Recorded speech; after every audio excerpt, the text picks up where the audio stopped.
how to get high quality wallpapers for your Android device. So hello guys, welcome back to my YouTube channel.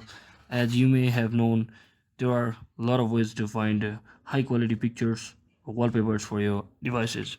So what I want you to do is in this video is simply head over to your Play Store application and simply type in the application called Zedge. As you can see, I've already downloaded it. Let me just update it.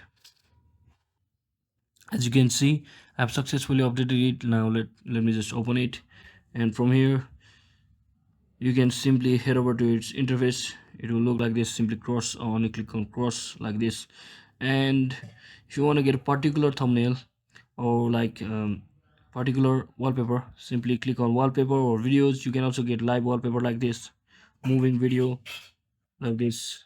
It's brilliant absolutely to watch. You can also have a ringtone like this, notification button, and a lot more, canvas as well. So simply choose any of the photos like this, and what you can do is either add it to the favorites and simply click on download. And when you see click on download, though, you will see the option called set as lock screen or set as wallpaper. You can simply set as both as well, and you can also save it to the media as well. So not every photo or wallpapers are free, but most of them are, so you can try it out. You can also watch the ad like that. So hope this video was helpful. If it was, don't forget to like and subscribe to the channel. See you on the next one.